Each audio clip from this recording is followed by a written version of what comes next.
Ah,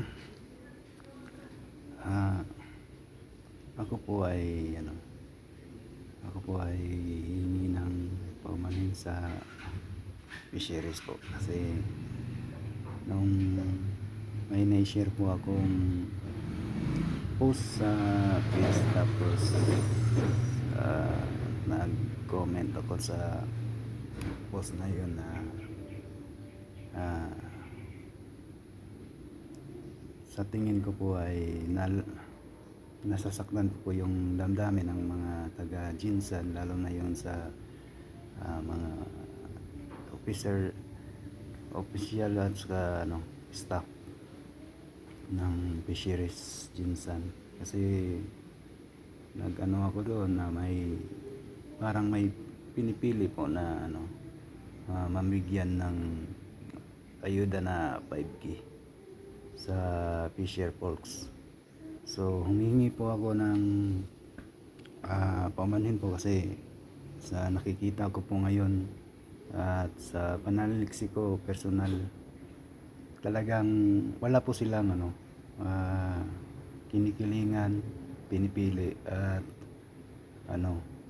ah, nababatay lamang sa kanilang natatanggap na mga details sa mga master list or checklist about sa mga trabahante ng mga canning at fishing company at yung mga iba pang mga grupo, na lalo na yung mga sa storage. So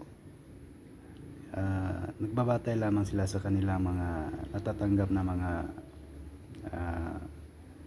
mga employees list binigay sa kanila. Kaya yun, yun yung nakikita kung na may pagkukulang ang mga canning or mga companies sa canning at saka yung agencies dito sa Jinsan, kasi yung natatanggap nila is mga medyo luma na at yun yung nakikita kong tsaka yung nakikita ko rin sa aking agencies na nakapag-submit sila is July 20, 2026. So may pagkakulang talaga yung aming agencies. Bakit?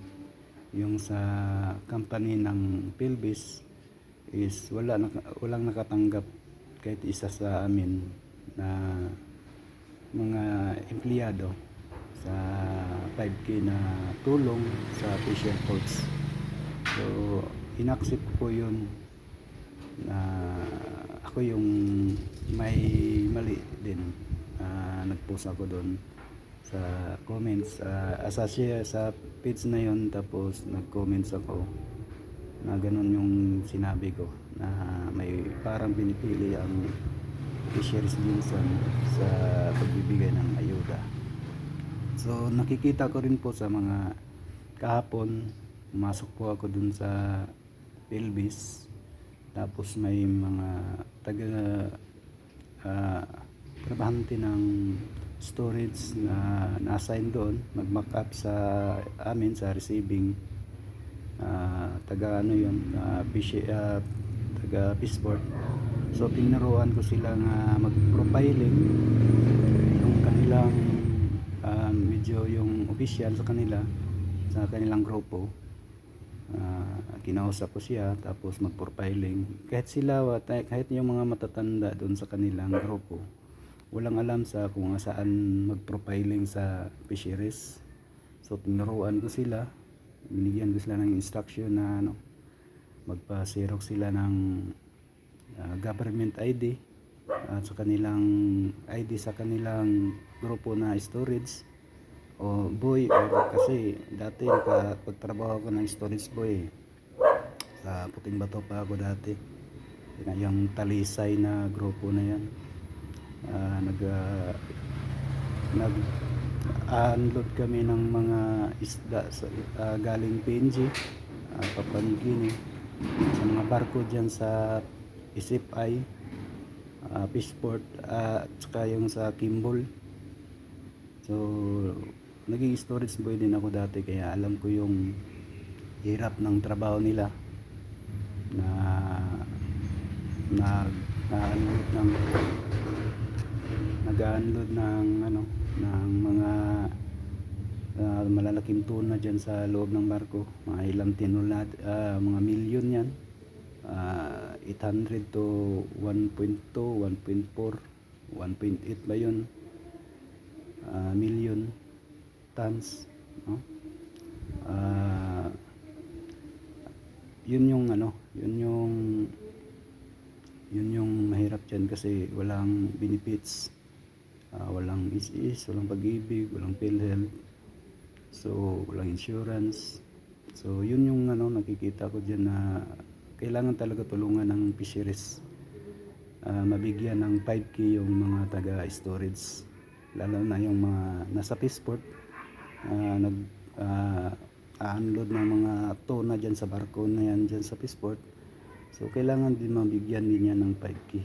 Kaya tinuruan ko sila kahapon na ano, magtungo sa fisheries dyan sa may likod sa may fire station sa Department of Agriculture. So yun yung ano, yun yung tinuro ko kahapon sa kanila. Sa kanila nga kinausap ko yung ano, yun.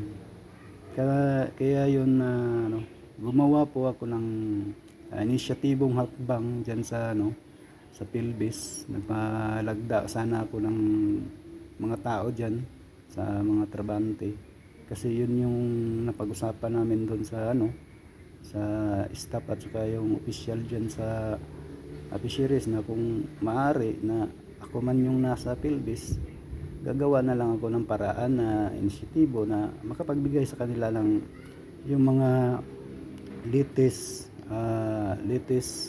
list, active employees list, no? Yun yung punto na sinabi sa akin ng official at saka yung staff. Kaya yun yung ginawa ko nung ano, medyo parang na bypass ako dun sa ano, sa aming coordinator. So kinuha niya yung lahat yung papel na lumagda. Dalawa yung agency dyan, yung Sunline at saka yung Yorinco. Kaya yun, lumagda sila yung mga hindi pa nakatanggap ng 5K. Marami talaga, sa nakikita ko po, marami po, mga nasa 90% sa 98% sa ano, o 90 to 100% sa Yorinco na employees na hindi nakatanggap.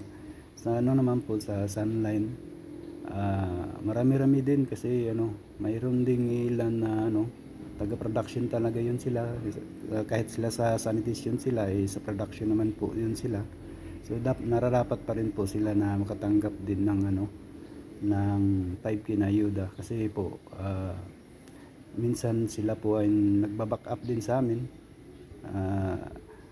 Yung sa Sunline pala nakatanggap ng ayuda na 5K is sa pouch pala yun, pero sa production pa rin yun, pouch sila na-assign. Sila yung nakatanggap ng 5K dyan sa Sunline. So ang hindi pa nakatanggap sa Sunline is yung sa sanitation, pero sila pa rin yung nasa production, nag-back up sa amin sa receiving. Kaya nararapat pa rin po silang makatanggap. Yun po ang nakikita ko na ano. Kaya tama po yung ginawa ng ano, ng LGU Ginsa na magpo-profiling sa ano diyan, sa fisheries, para makatanggap ng 5K sa fisher folks. Kasi marami po talaga, kahit na yung mga storage boy sa Fishport, nag-back up kami sa amin sa receiving kahapon sa Pilbis, is 100% wala pa po silang tanggap kahit piso. O kahit isa sa kanila wala mang natanggap na 5K. Sila rin yan dapat natulungan ng pamahalaan natin, kasi yun talaga, kasi naranasan ko yung hirap nila Kasi isa ako sa mga storage boy dati sa Fishport, sa ISIP-I, mga barko dyan sa PNG, at saka sa Kimball na fishing. Nag-unload kami ng mga ano, malalaking naka-storage na malalaking tuna sa kanilang mga barko. So yun yung na ano ko. Kaya ito yun, naggumawa ako ng hakbang kasi hingi talaga ako ng pasensya sa taga LGU Jinsan, sa lalo na kay Lorelai, kay Mayora Lorelai Pacquiao. Siyempre sa post kong yun, siyempre nasasaktan din sila kasi nadadama yung LGU Jinsan dyan eh. Kaya tama naman po yung ano, yung ginawa nila na magpa-profiling kasi marami talagang hindi nakatanggap ng 5K. Kahit sa Ginto na din kasi may nakausap akong naghapon din na papunta ako sa trabaho. Nakausap ko yung taga Ginto na nagtrabaho din. Sabi niya sa akin wala din silang, hindi rin sila nakatanggap lahat. Kaya dapat talaga na tama talaga yung magpa-profiling ang fisheries. Kaya marami din na lilito sa ano, sa fisheries kasi under siya sa ano sa Department of Agriculture.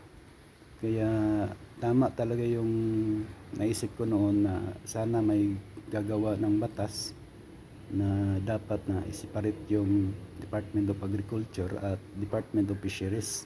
Kasi mas malawak talaga yung sa nakikita ko lang po, mas marami yung dapat tulungan sa fisheries, lalo na sa fisher folks na ano, na programa ng fisheries. So lalo na pag magbigay sila ng 5 piso, mas marami talaga dito sa Jinsan at Sarangani na yan ang kinabubuhay, fisher folks, no.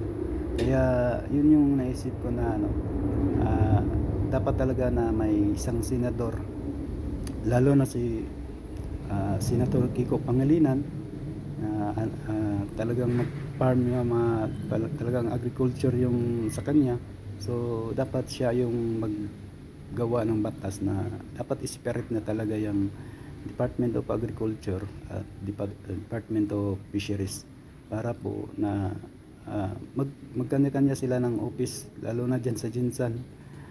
Nagsiksikan po sila sa isang maliit na espasong building. So nakakawa po rin sila kasi siguro sa naapektuhan po yung lindol yung office nila, pero sa nakikita ko po dapat po talaga na ano, separate yung Department of Fisheries at Department of Agriculture kasi mas marami po talaga dapat tulungan sa Department of Fisheries. Tapos kailangan po na mas madagdagan yung pondo nila para magkaroon ng maraming empleyado kasi dito sa Jinsan maraming kaning, maraming fishing company. So dapat marami ding empleyado ang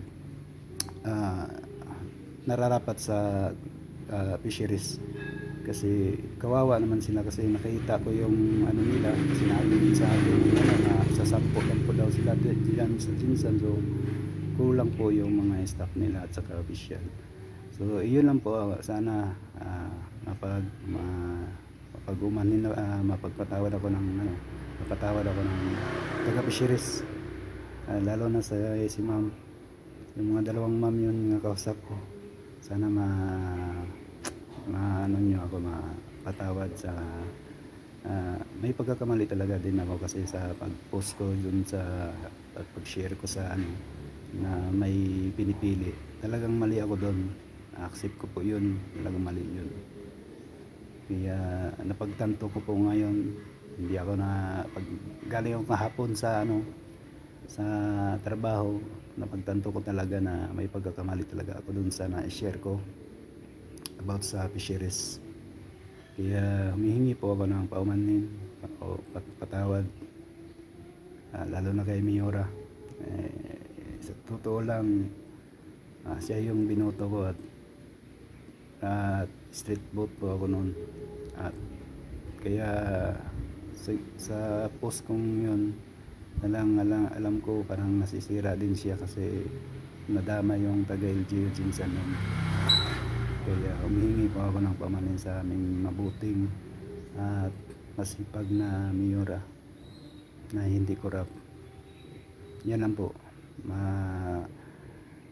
Sana mapatawad ako ng taga fisheries staff and official, lalo na yung nakausap ko yung mismong director nila. yung babae na mabait. Yun lang po. Patawad.